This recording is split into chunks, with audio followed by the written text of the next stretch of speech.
The massive research vessel Hippocrates drifted silently through the emptiness of deep space. Dr. Ju Park stood alone on the observation deck, her eyes fixed on the stars beyond the reinforced glass.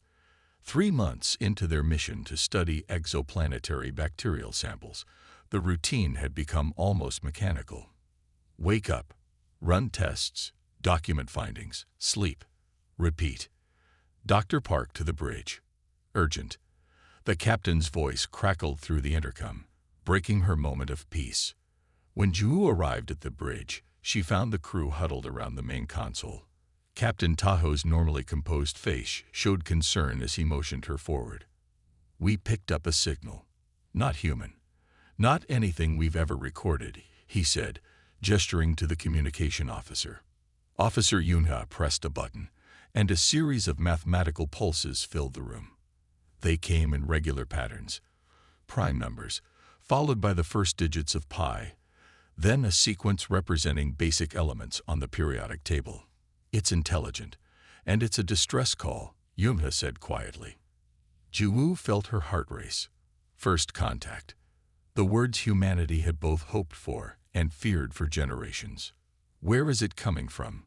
she asked. Tahoe pointed to a blinking light on the navigation screen. "Less than 6 hours away at maximum speed. Whatever it is, it's big." The next few hours were a blur of preparation. As the ship's lead medical researcher, Ju assembled emergency kits with universal diagnostic equipment. Nobody spoke the obvious truth. They had no idea what they might find, or if their help would even be compatible with an alien biology. "Visual contact in 3 minutes," announced Navigator Sunwoo. The entire bridge crew held their breath. When the alien ship finally came into view, a collective gasp filled the room. It was enormous, at least 5 times the size of the Hippocrates, with a design unlike anything human engineers had conceived. The vessel resembled a series of interconnected rings, each pulsing with a faint blue glow that seemed to be weakening even as they watched. "Life signs?" asked Tahoe. "Hundreds, maybe thousands," replied Hyun at the biomonitor. "But they're fluctuating. Whatever's happening, it's not good." Communication Officer Yuno worked frantically at her station. "I'm sending universal greeting protocols. Mathematical sequences, simple visual concepts." Minutes that felt like hours passed before a response came. The main screen flickered to life, showing what appeared to be the interior of the alien vessel. The beams they saw made Juwoo's scientific mind race. They were roughly humanoid in shape, but taller and more slender, with iridescent skin that seemed to pulse with light from within. Their faces had 4 eyes arranged in a diamond pattern, and what might have been a mouth was covered by a transparent breathing apparatus. One of the aliens stepped forward. Its skin showed patches of dullness among the glow, giving the impression of illness. It made a series of clicking sounds accompanied by light patterns across its skin. "We can't understand them yet," Yumha said, "but they're transmitting docking protocols. They want us to come aboard." Captain Tahoe turned to his crew. "This is what our mission was ultimately about, exploration and aid. Dr. Park, assemble your medical team. Security will accompany you." Juwoo nodded, her mind already running through protocols and possibilities. "We'll need translators, basic medical equipment, and sample collection kits." The docking procedure took 30 tense minutes. The magnetic locks engaged with a dull thud that resonated through the Hippocrates. Juwoo's team of 6, herself, 2 other doctors, 2 research assistants, and Officer Minji for security, waited at the airlock. Each wore a standard biohazard suit as a precaution. "Remember," Juwoo told them, "we represent humanity. Whatever we find, our first duty is to help if we can." When the airlock doors finally slid open, they revealed a corridor bathed in the same soft blue light they had observed from outside. The air was breathable according to their sensors, but with higher oxygen content than Earth normal. 3 aliens waited for them.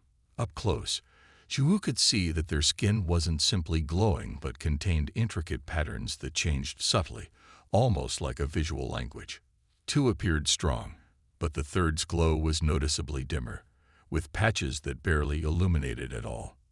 The dim one stepped forward, holding up a device that projected a simple image, a stylized version of their species, then an image of what appeared to be microorganisms, followed by a representation of their species lying down, sick or dying. "A pandemic," whispered Dr. Dongyun beside her. "They're facing a pandemic." The alien made a clicking sound and placed its hand on its chest. "Duri," it said, the sound clearly an effort to produce something their human vocal cords could replicate. Jiwoo removed her helmet after checking her readings once more and mimicked the gesture. "Jiwoo," she responded. The alien, Duri, led them deeper into the ship. As they walked, Jiwoo noticed how the corridors were designed with curves rather than angles, and how the light seemed to flow through the very walls. They reached what was clearly a medical facility. Dozens of aliens lay on curved platforms, their skin barely glowing. Medical staff moved between them, using devices that emitted targeted light pulses into the patients' bodies. Duri gestured to the scene and made a sweeping motion across the facility, then pointed to various parts of its body where the dimness was most pronounced. Through a series of gestures and simple drawings projected from its device, it conveyed that the illness was spreading rapidly through their population. "Ask if we can take samples," Jiwoo told her team. "We need to understand what we're dealing with." Through careful gestures and drawings, they received permission. As Jiwoo collected the first sample from a willing alien patient, she noticed something remarkable. The fluid that served as their blood was bioluminescent, but in the sick individuals, the luminescence was fading. Their biology uses light not just for communication, but for metabolic processes, she realized aloud. Whatever this pathogen is, it's literally darkening them from the inside. As they worked through those first critical hours, a basic form of communication began to develop. The aliens, who called themselves the Lumi, learned simple English words with remarkable speed, while the humans began to understand the fundamental patterns in their light-based communication. By the time they returned to the Hippocrates to analyze their samples, one thing had become clear to Jiwoo. They were witnessing not just first contact, but potentially the last days of an advanced civilization. Unless human medicine could find a way to help beings whose biology operated on principles they were only beginning to comprehend. The laboratory aboard the Hippocrates hummed with activity as Dr. Jiwoo Park peered into a microscope. What she saw both fascinated and troubled her. The sample from the Lumi patient contained organisms unlike anything in human medical records. "These pathogens are targeting their light-producing cells," she explained to her team. "It's like they're feeding on the bioluminescence itself." Dr. Donghyun looked up from his own analysis. Their entire biology depends on that light. It's not just for communication. It powers their cellular functions, their nervous system, everything. 3 days had passed since first contact, and the human medical team had barely slept. They had set up a makeshift lab on the alien vessel to minimize sample degradation. The Lumi, despite their illness, showed remarkable patience and cooperation. Duri had become their primary liaison. His English improved hourly, as if his brain was specifically designed to absorb languages. Unlike the others, he wore no breathing apparatus in the human-compatible sections of the ship, having adapted quickly to the different air composition. "More Lumi sick today," Duri reported as he entered the lab. His skin flickered with dull patches, though he wasn't yet severely ill. "Home planet sends message. Millions affected now." Jiwoo rubbed her tired eyes. "We need to understand how your bodies work before we can treat this. Can you explain your second circulatory system again?" Duri touched his chest, where a soft blue glow pulsed beneath his translucent skin. "We have blood, like humans.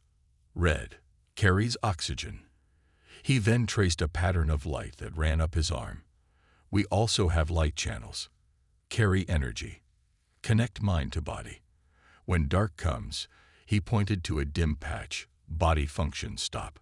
The team had learned that the Lumi evolved on a planet orbiting a highly radioactive star. Their bodies developed a second circulatory system that converted certain radiation frequencies into bioluminescent energy. This energy powered their cellular functions and served as their primary means of communication.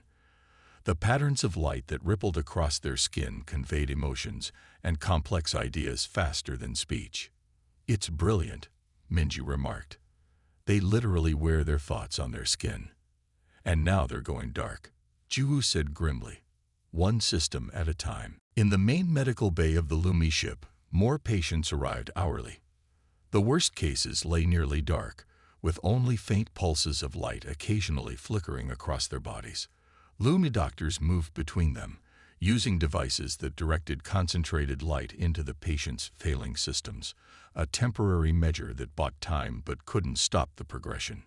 Jiwoo worked alongside them, learning their techniques while sharing human medical knowledge. The language barrier remained challenging, but necessity drove innovation. One of Jiwoo's assistants had programmed a basic visual translator that matched Lumi light patterns to human emotional states and simple concepts. On the 5th day, Duri took Jiwoo to a restricted area of the ship. Only the highest-ranking Lumi medical personnel were allowed inside. When the doors slid open, Jiwoo gasped. The room contained what appeared to be a miniature sun, a swirling mass of energy contained within a complex field. Around it, severely ill Lumi lay on platforms arranged in a circle, their bodies directly exposed to the energy. "Last resort," Duri explained, his skin pulsing with what the translator identified as sorrow and fear. "Direct energy from our home star, collected during journey, almost gone now." Jiwoo understood the implications immediately. "This is keeping the sickest ones alive, but you're running out." Duri confirmed with a pattern of light that translated as yes with desperation. Back in the lab, Jiwoo shared what she had learned with her team. Their bodies evolved to process specific radiation from their home star. Nothing in our medical arsenal directly addresses this. That night, as most of the team finally succumbed to exhaustion, Jiwoo remained in the lab, reviewing everything they had learned. The Lumi samples under the microscope told a story of biological systems that had evolved very differently from Earth life, yet faced a familiar threat: infection. She was about to give up for the night when she noticed something odd in a mixed sample, where human blood had accidentally contaminated a Lumi specimen. The pathogen attacking the Lumi cells seemed to avoid the human cells entirely. Curious, she prepared several deliberate mixed samples with blood from different human team members. The results varied, but in each case, the area immediately surrounding the human cells remained clear of the pathogen. When Duri arrived the next morning, Jiwoo could barely contain her excitement. "Something in our blood repels the pathogen attacking your people. We need to identify what it is." Duri's skin flashed with a pattern the translator couldn't fully capture, something between hope and disbelief. The discovery energized the team. They tested blood components from each crew member, narrowing down which elements created the protective effect. By the end of the day, they had isolated the factor, a specific protein in human tears that, when exposed to the bioluminescent fluid of the Lumi, created a compound toxic to the pathogen. "Lysozyme," Jiwoo explained to Captain Taho during their daily briefing. "It's an enzyme in human tears that has antimicrobial properties. When it interacts with the Lumi bioluminescent fluid, it forms a compound that kills the pathogen." "Human tears can save an alien species?" Taho asked incredulously. "Poetic, isn't it?" Jiwoo smiled for the first time in days. "We're not sure why yet, but yes." The breakthrough created new challenges. They needed to produce enough lysozyme to treat thousands, potentially millions of patients. The protein existed in various human secretions, but tears contained the highest concentration. "We need volunteers," Jiwoo told the ship's crew during an emergency meeting. "Everyone who can contribute." She didn't need to explain the stakes. Every human aboard had seen the suffering of the Lumi. They had watched as more sections of the alien ship went dark, life support systems failing as the crew who maintained them fell ill. What followed was perhaps the strangest medical collection in human history. Crew members lined up outside the lab, each sitting with medical techs who administered mild irritants to produce tears. Some watched sad videos from Earth, while others chopped onions. The collection method might have seemed comical in any other context. As the first treatment batches were prepared, Ju worked with Dury to explain the process to the Lumi medical team. Their initial disbelief gave way to cautious hope when the first test on a moderately ill patient showed immediate results. The dimming areas of light stabilized, then gradually began to strengthen. "It's working," Ju whispered as she watched the Lumi's glow intensify. The patient's 4 eyes blinked in sequence, and a ripple of bright blue light washed across their skin, an expression of profound relief. Dury touched Juwoo's hand, a gesture he had learned from the humans. His skin displayed a complex pattern that the translator interpreted simply as gratitude. "Human sadness brings Lumi light," he said.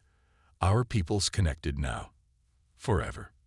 As word of the treatment spread through the ship, the atmosphere transformed from despair to hope. But beneath the celebration, Juwoo worried.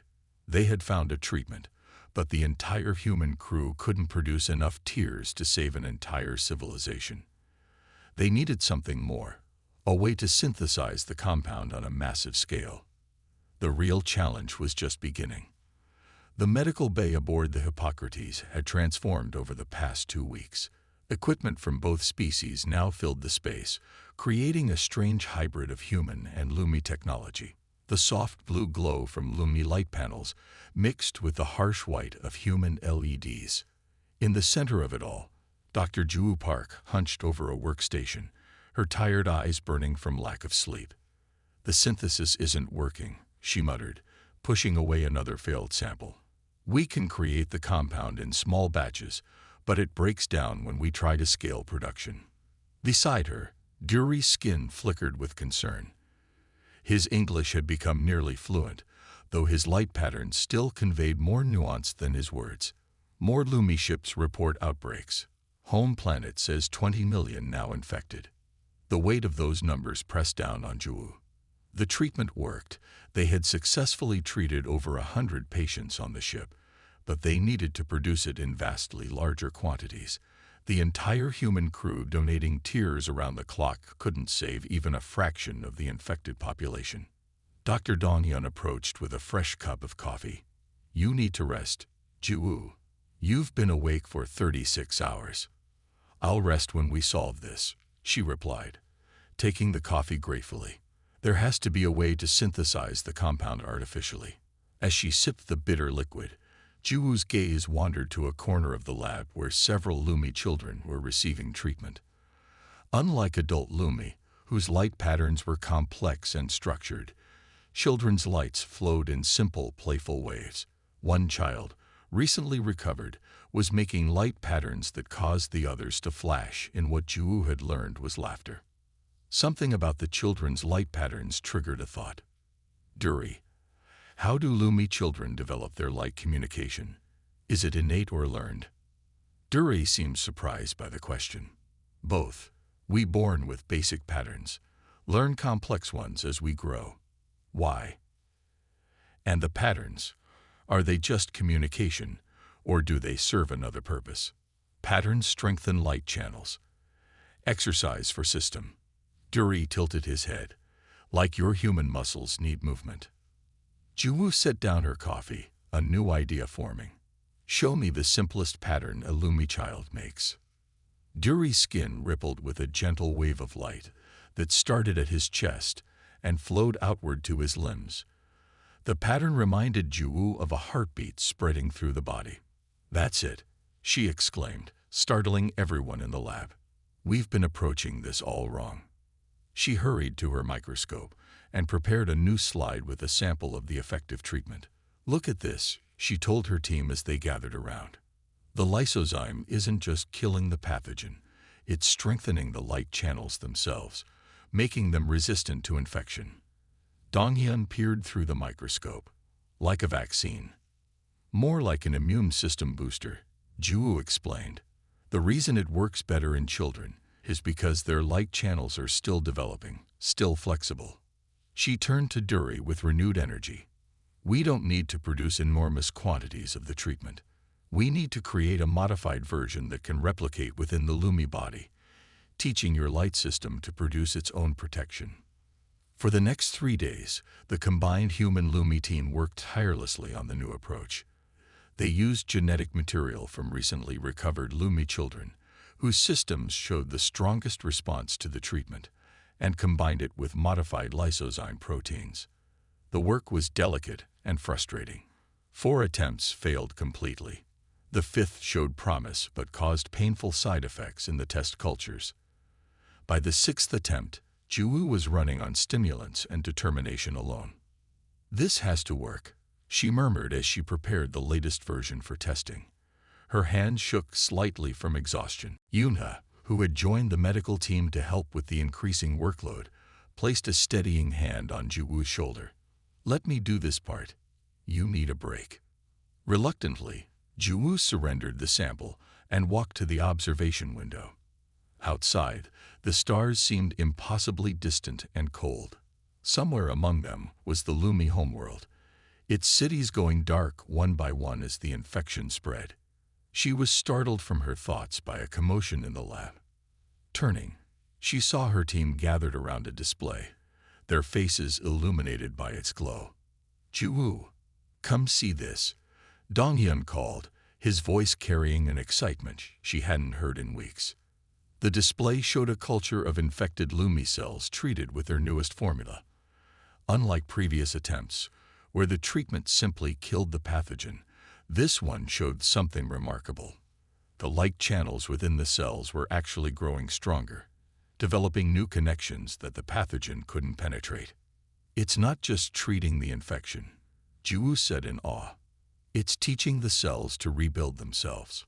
Duri's skin flared with the brightest pattern Juwu had ever seen from him, a complex display that the translator struggled to capture but eventually rendered as rebirth and evolution. "When can we test on living patient?" he asked, his 4 eyes fixed intensely on the display. The question hung heavy in the air. Protocol demanded extensive safety testing before human trials, but the Lumi didn't have that luxury. Millions were dying. "I'll test it," came a voice from the doorway. An elder Lumi stood there, his once bright skin now dull with advanced infection. He was Navi, the ship's senior medical officer. "Too dangerous," Duri protested. "Formula not proven safe." "I die anyway," Navi replied simply. His light patterns showed acceptance mixed with determination. Better to serve purpose. Juwu looked to Captain Tayo, who had been overseeing the project. His face was grim, but he nodded. They had run out of options and time. The treatment was administered to Navi in a solemn ceremony that blended both species' medical traditions. The Lumi gathered around him in a circle, their light patterns synchronized in what Juwu learned was a healing formation. The human team monitored his vital signs with their equipment. For the first hour, nothing happened. Navi's condition remained stable but deteriorating. Juwu's hope began to fade. Then, almost imperceptibly at first, a new pattern of light appeared on Navi's chest. Not the usual patterns of Lumi communication, but something more fundamental, like the simple pattern Duri had demonstrated from Lumi children. Over the next 6 hours, the pattern spread gradually throughout Navi's body. Where it touched, the dimness receded. By the 12th hour, his skin glowed with a steady light that, while not as bright as a healthy Lumi, showed clear improvement. "It's working," Juwu whispered. "His system is rebuilding itself." By the 24th hour, Navi was sitting up, his skin showing patterns of astonishment and joy. The pathogen levels in his system had dropped dramatically, and new light channels had formed to replace damaged ones. News of the success spread rapidly through both ships. The breakthrough wasn't just a treatment. It was potentially a cure that could be administered with minimal resources and would spread through the population as recovered individuals' strengthened light channels naturally influenced those around them. Juwu finally allowed herself to collapse into sleep, her last conscious thought a simple one. Human tears had indeed brought light to an alien race, but in a way no one could have predicted. The real work producing enough of the treatment for an entire civilization and delivering it across the stars, still lay ahead. But for the first time since the Hippocrates had encountered the Lumi ship, the future held more light than darkness. The main communication chamber of the Lumi ship filled with the glow of hundreds of light patterns as the transmission from their homeworld played across the large viewing screen. Cities that should have pulsed with vibrant blues and greens now showed only scattered points of light amid growing darkness. Ju watched with a heavy heart as the Lumi Council members around her flickered with patterns of distress. "Half of capital city now dark," translated the senior Lumi diplomat, Haru. Unlike Duri, who had adopted human speech patterns, Haru maintained the formal light speech of his people, using the translator device only when necessary. Medical systems failing. Government functions disrupted. Time is running out. The past week had brought both hope and frustration. The treatment worked. Navy had fully recovered, and 100 more patients on the ship had shown remarkable improvement. But scaling production remained a critical problem. Even with the modified formula that could replicate within Lumi bodies, they needed enough initial doses to treat millions.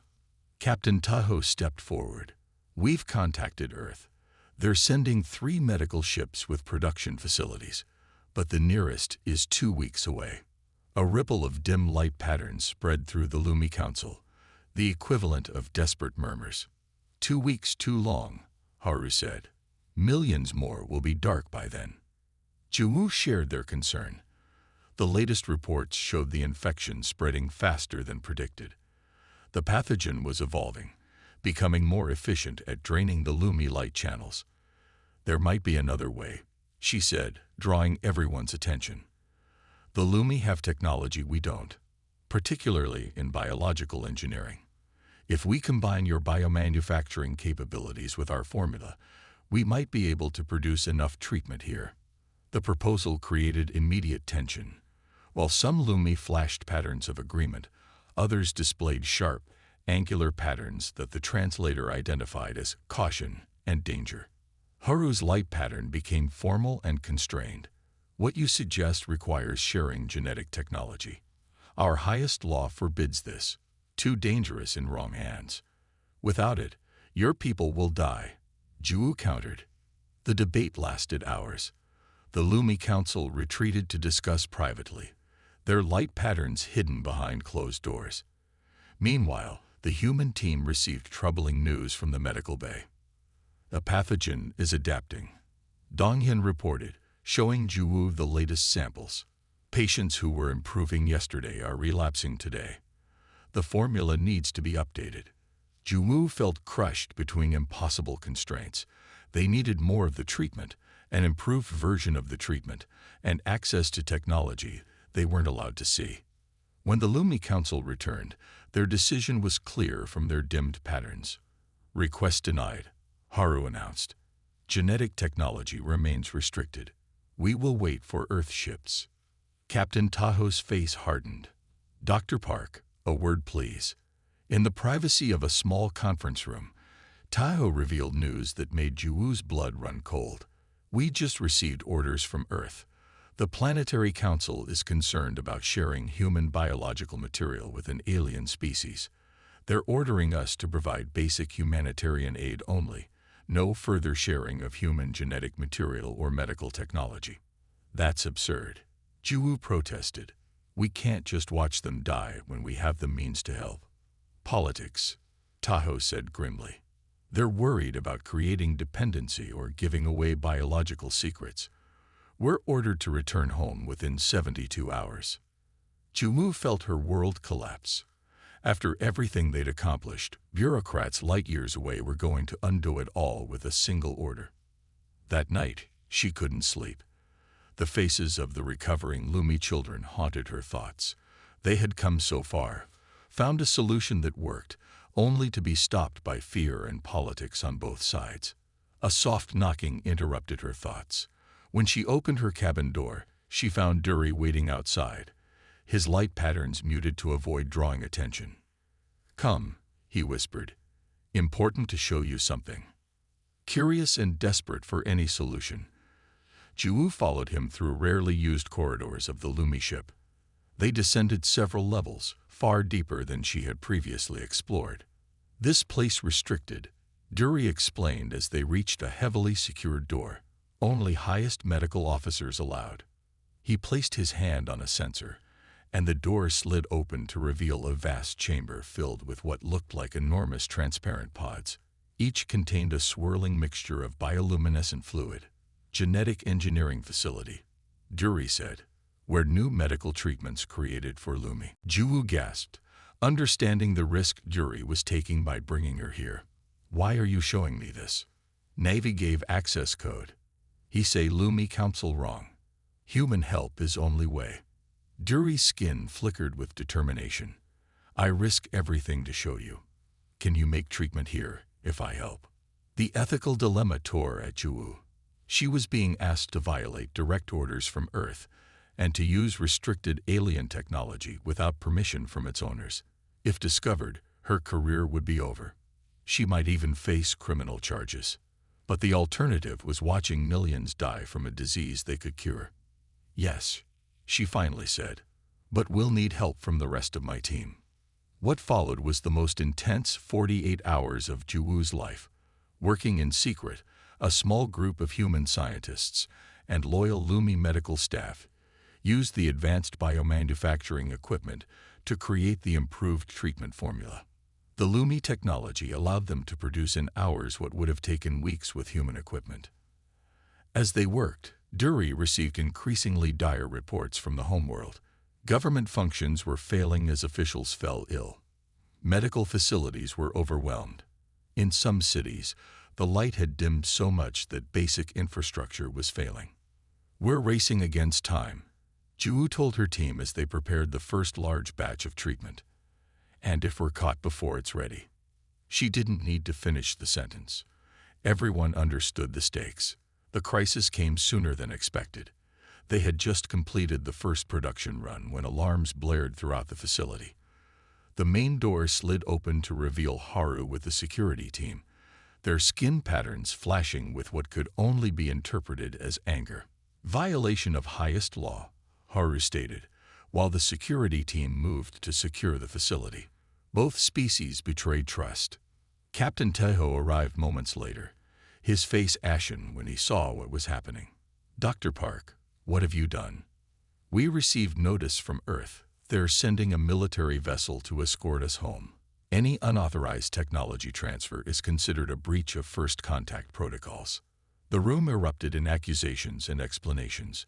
Lumi security began shutting down the production equipment.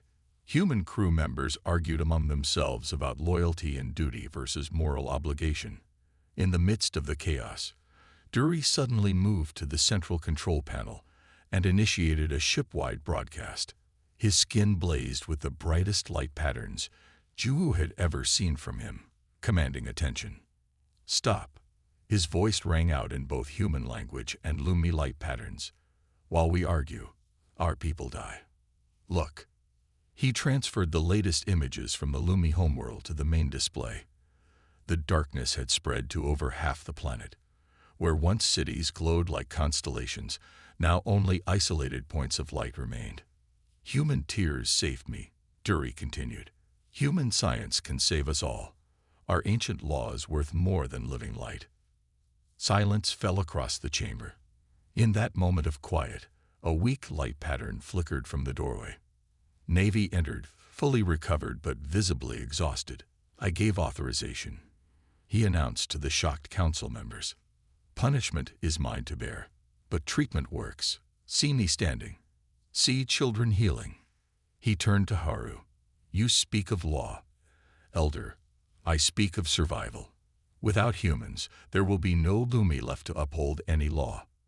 The tension in the room was palpable as Haru's light patterns shifted through complex emotions. Finally, he approached the batch of treatment sitting ready for distribution. "If this fails," he said slowly, "both our peoples bear responsibility." If it succeeds, his patterns shifted to something the translator couldn't fully capture, something between hope and resignation. "Then we owe humans a debt beyond measure." Haru's skin flashed a command pattern. The security team stepped back. Send treatment to Homeworld. Immediately.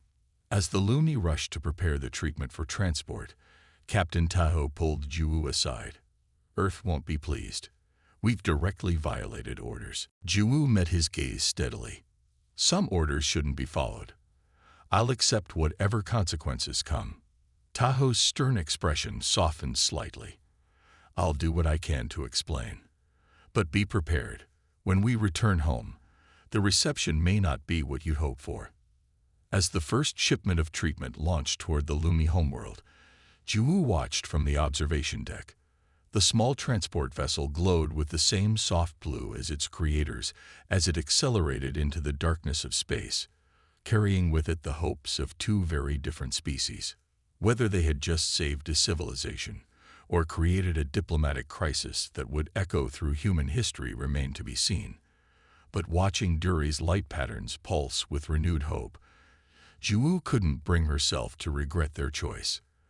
The great hall of the Lumi's central city stretched upward in graceful arcs, its crystalline walls designed to amplify and reflect the natural bioluminescence of its inhabitants. 6 months after the darkest days of the pandemic, the city glowed once again with healthy blue light. Thousands of Lumi gathered in the hall, their skin patterns shifting in harmonious waves of excitement and gratitude. Juwu stood on a raised platform alongside Captain Tahoe and the rest of the Hippocrates crew. She felt small amid the tall, elegant aliens, but the warmth in their light patterns made her feel welcome. Beside her, Duri's skin glowed with particular brightness, a pattern she had come to recognize as pride. Today we celebrate life renewed, announced Elder Haru to the assembled crowd. His once skeptical attitude had transformed after witnessing the recovery of his people. Where darkness threatened to consume us, light returned through the help of our human friends. The treatment had exceeded all expectations. Once the first batches reached the Lumi homeworld, the effects spread rapidly. The modified formula not only cured the infected but strengthened their light channels, making them resistant to further infection. Within weeks, the pandemic had begun to recede. Within months, it was contained. But the consequences of their actions had not been simple for either species. When the Hippocrates returned to Earth, Juwu and her team faced a military tribunal for violating direct orders and sharing restricted biological material with an alien species. For weeks, their fate had hung in the balance. They were saved only when the Lumi Council sent a formal diplomatic message to Earth. Any punishment of the human medical team would be considered an act of hostility against the Lumi people. Faced with the choice between punishing a handful of scientists or antagonizing humanity's first confirmed alien allies, the Earth government reluctantly dropped all charges. Instead, they established a commission to create proper protocols for future interspecies medical cooperation. From crisis comes opportunity, Haru continued, his light patterns shifting to what Juwu now recognized as the formal pattern for historical significance. Today we establish the first interspecies medical research center in orbit around Earth, a place where Lumi and human scientists will work together to solve the medical challenges facing both our peoples. The crowd's light patterns surged in approval, creating a wave of blue that rippled throughout the hall. Juwu couldn't help but smile. What had begun as a desperate race against time had evolved into something far more significant, the beginning of a true alliance between species. After the formal ceremony, Juwu found herself in a smaller gathering with the Lumi scientists she had worked with during the crisis. Many had traveled to Earth in the months since, learning human customs just as she had learned theirs. Strange to think, said Navi, who had become something of a celebrity among his people as the first recipient of the cure. All began with human tears. And Lumi courage, Juwu added, nodding to Duri. Without you breaking the rules, millions would have been lost. Duri's skin flickered with modest embarrassment. Rules sometimes must bend so life can continue. Both our peoples learned this lesson. Indeed, the crisis had changed both societies. Humans had been forced to confront their reflexive protectiveness of their biological knowledge. The Lumi had needed to reconsider ancient laws that, while created for good reasons, had nearly doomed their species. Director Park, called a human aide, approaching Ju with a tablet. The final equipment transfers for the orbital facility have been approved. You'll be able to begin operations next month. Ju still found it strange to be addressed by her new title. As director of the Interspecies Medical Research Center, she would lead a team of the best scientists from both worlds, exploring the medical frontiers opened by their unexpected alliance. "Thank you," she replied, taking the tablet. "Please make sure the Lumi environmental systems are installed first. Our colleagues need their light chambers operating before they can work effectively." As the aide departed, Ju felt a gentle touch on her shoulder. Yuna, who had remained by her side throughout the entire ordeal, offered a small smile. "Did you ever imagine, when we picked up that first distress signal, that we'd end up here?" she asked. Ju shook her head. "I was just hoping we could help a few sick aliens. I never thought we'd be building research facilities together." Their conversation was interrupted by a group of young Lumi children who approached with curious light patterns. Unlike the adults, who maintained some formality with humans, the children showed no hesitation. They surrounded Ju, their light patterns asking questions faster than any translator could process. "They want to know if human children also glow," Dury explained, amusement clear in his patterns. Ju knelt down to their level. "No, we don't glow on the outside," she said gently. "But some humans believe we have light inside us." She pointed to her chest, where her heart beat steadily.